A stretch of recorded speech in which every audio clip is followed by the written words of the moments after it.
Hi there everybody. Today I'm going to do something which I thought I would never ever do. This is actually for Pathways Eisteddfod. I stumble over the word, I'm sorry, I'm dyslexic. Had to write it down even though we've been doing this for about 3 weeks, is it? Well, here we are. And this is supposed to be about poetry and music and inspiration. So I'm going to talk to you about cooking. Cooking. This is me who burns everything. I burn toast. I burn kettles. Anything I cook, I think I can do something else at the very same time. So I go off and do that and come back and it's burnt. And I'm quite proud of that as well. If I'm asked to tend the fire, it goes out. So as well as burning things, if there's something I'm supposed to burn, then it goes out. And now, I would never call myself a kitchen witch. I'm married to a chef. He does the cooking. That's the deal. I just burn things. I'm a great comedy chef. Chop that, peel that, do this, do that. Absolutely fine. Look after the timings of the cooking. That's absolutely fine. And that's the deal. And that's how it is. But more and more recently, I found myself drawn to kitchen witchery. So the fact that I take pride in the fact that I burn everything. That's why I burn everything. Yes, I do. But over the years, I've been sort of drawn towards herbal magic and not so much adding herbs to poppets and doing magic with it, although I have done that, but more really adding the love of whatever you pull out the ground, whatever the vegetable is, see it as something magical. It's got its own magical qualities, and put that into the food and stir it in, then burn it. But it came to me recently. I was chatting with somebody and I said it, and then I thought, that needs to be a status on Facebook. Cerridwen, a goddess who I've connected with for quite some years now, she actually paid for somebody to come and tend the sacred fire to keep the cauldron bubbling, and she paid for somebody to stir the cauldron while she went off and gathered her magical herbs and did all her inspirational things. They went to the moon phases, star phases, the times of the year, the qualities of the food, she got all that magic, put it together at the exact right time, put it in the pot. She didn't stir it and she didn't turn the fire. I was thinking, okay, I get that now. So I can take my inspiration from Cerridwen, who might have been a lousy cook, but she knew her stuff.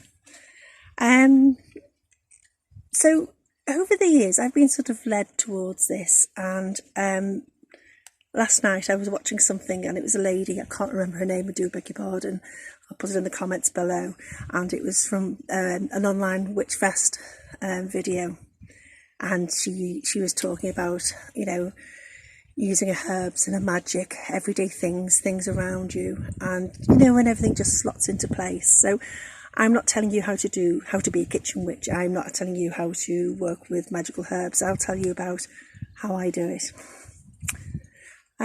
So this lady, she just totally inspired me. So I was thinking, right, I'm going to work with this. Another lady who inspires me, Edwina Cerridwen. She is fantastic. She knows her stuff about the herbs, what they're for. She'll pick nettles. She has a passion with nettles, and so do I now. They're a superfood, so don't be starving when you've got nettles in your garden. Throw a little bit into the pan, blend it, you won't even know it's there. Now I know when you're adding things to food, you've got to be careful. You have an allergy, you could have a health condition, or you could be on a medication that it will, maybe not work with. So, obviously, if you're going to use anything like that, then look at it. I think it's grapefruit you can't have if you're on statins or something like that. So, there's, it's not just magic stuff. It's, this is just food. And I think you should see nettles as food. Sorry, I'm moving about it because I've got some notes here. Nettles are food. So when I add nettles to food, I just snip the tops off at this time of the year, throw them in the pan, maybe just like 2 nettle tops for a huge big pan of stuff. So you're not putting a lot in, but nettles have got an awful lot of food value, so you don't need an awful lot, just a little every day. And this is, I'm going to come now to another person that's inspired me over the years, and it's my mother. Yoga teacher. She was really into her foods, and she understood about foods and what they did. And one thing that she always said, everything in moderation. If you love cream cakes, you can have a cream cake, fine, but in moderation. You could be really skinny and eat cream cakes, but that's because you do it in moderation. Everything in moderation. So yes, Cerridwen, there's me licking my finger. I'm not supposed to do that, but nobody's going near me. I'm struggling so much with the social distancing. I mean, while I'm here in my little bubble at home, I'm in my garden, there's my house. Here I am, I'm not going out anywhere. I'm actually going to be working from home as well when everything gets set up. So I'm having a great time.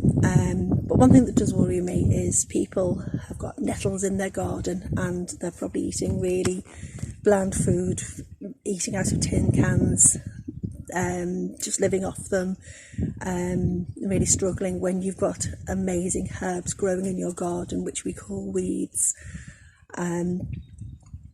Not very good at gardening either, because I let my food burn, I let fires go out, I let weeds grow.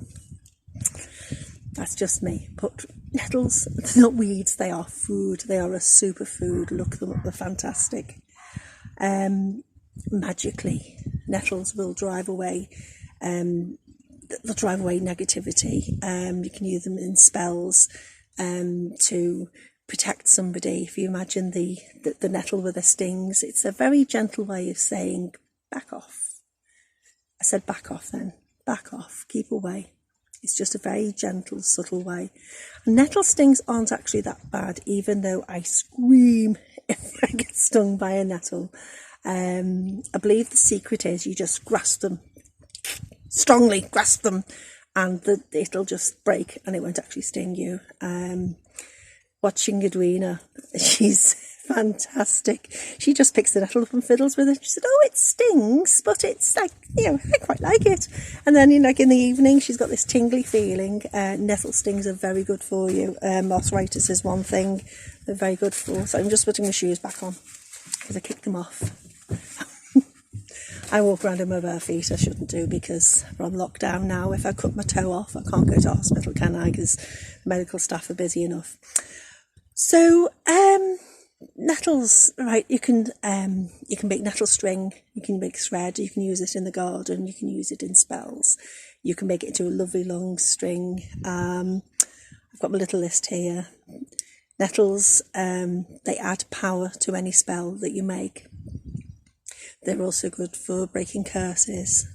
They're good for anemia, they're good for health, for hay fever. Fantastic. So if I do a stew, I'll just chop up 2 nettle tops, throw it in, and I've got a blender, which is great because I can have a pan full of lumpy food, and I just blend it and it's beautiful.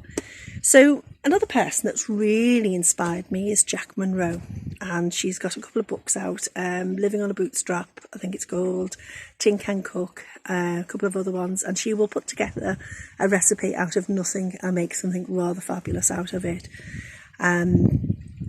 One thing that I learned recently, and I keep going on and on and on about it, and that is tomato paste. You get in a little tube, like a toothpastey type of tube, squish about, I don't know, a quarter or a third in a pan with some water and a stock cube, and you have got, what have you got?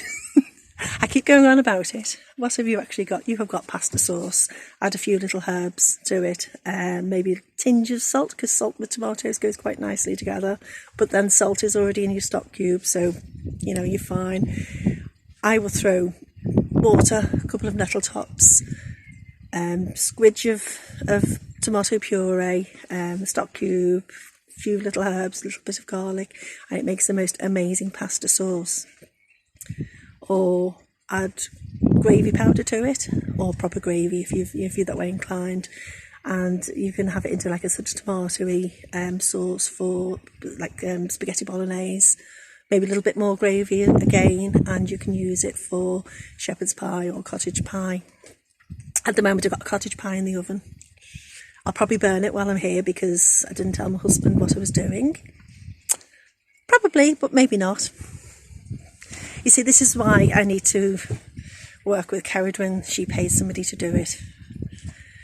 I need to train my pets better, don't I? Yesterday I got some carrots. I just chop the top off and the tail off, give them a scrub, throw them in the pan whole, throw about 5 or 6 carrots in, chop up some onions, throw the onions in, any vegetables you got around, just throw them in. If you've got some if you've got like sort of maybe a handful of rice. Quinoa is good, that's another superfood, and you don't have to use a lot of it, just a small handful, throw it in. The main magic ingredient in these soups, I think, is the carrots, and if you have it boiling for long enough it goes to this beautiful golden colour. So leave it on a really low light with lots of water in it, about 6 hours, lowest light you possibly have, put lid on it, just gently, and it turns into the most magic, amazing stock. This is the Arwen. It is the magical brew. I'll blend it. Now, the other day I added tomato paste puree to the pan. I'm using hand movements even though you can't see me. I squished some tomato puree into it as well, and some thyme. It already had the couple of nettle heads in as well, blended it all up, and it made a fantastic soup, a really, really nice soup. Nettle, when it's cooked, it's got like a sort of spinachy taste to it, and because I only use a tiny amount, it's just very subtle. If you add a bit of chilli to it, chilli flakes, it makes it into like more of a hot spicy soup, and it's amazing, it's magic. Got some plastic beakers with lids on that you can flip the lid open and drink through a little hole, you know, the type of thing. I'll use that. Fill 2 up, let them cool down, put them in the freezer. So you've got a stock there ready for anything. It can be spaghetti bolognese, it can be shepherd's pie, it can be just soup, anything you want, and it's just the basics for it. Now, the reason why I'm talking to you when this is supposed to be about poetry and magic is this is magical food. It is poetic. Tomato is a fruit of love. It has a red colour, so it's the passion, and it's the high energy. It's also very good for you if you look up the food quality, the food things.